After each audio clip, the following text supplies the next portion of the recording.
Now, the official Suncoast weather with ABC7 meteorologist John Scalzi. Current conditions outside include a 77-degree temperature at the airport with a 73 dew point. But we have winds now that have a more easterly bent to them. So that easterly bent, an indication that high pressure building in back from the west, from the east rather.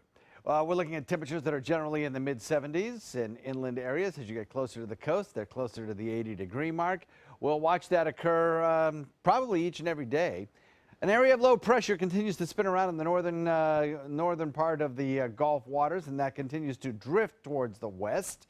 As it does so, high pressure over the east begins to drift towards the west as well over the state of Florida, and its influence, high pressure, will start to overtake the influence of that low pressure area that brought us all the rainfall. So that's a kind of nice change for us.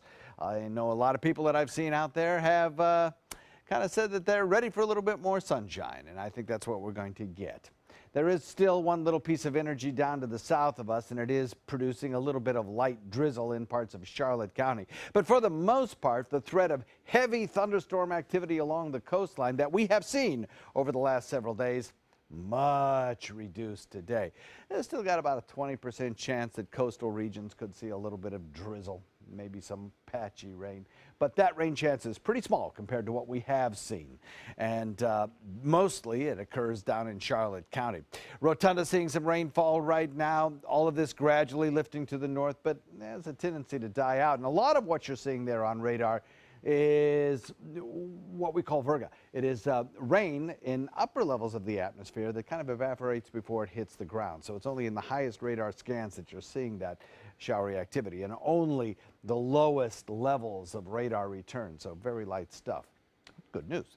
The low pressure area continues to drift back to the west. As it does so, high pressure builds in. We develop this easterly wind flow. We get a sea breeze in the afternoon, which collides with that easterly wind flow, and that triggers showers and thunderstorms. That is our typical summertime pattern, and it's returning. We'll look for a bit more sunshine today even. We'll have those afternoon storms that build mostly in inland areas and then kind of slowly drift back toward the coast. That will be even more pronounced tomorrow, I think. And that is a transition that will continue to occur throughout the day today to more typical seasonal summertime type weather.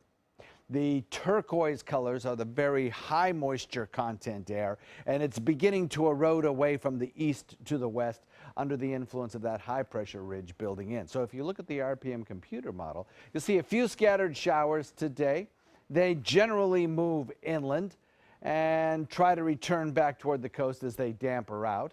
And then tomorrow, mostly inland showers building, and then they try to drift back toward the coast as they dampen out, just as we will see each and every day for the next 5 days or so. The forecast for the heaviest of the rainfall, again, continues to shift further and further to the west as that low exits and its effect on our weather diminishes. Across the tropical basin, well, Gulf waters look good. The Caribbean looks fine. Near Atlantica's A-OK.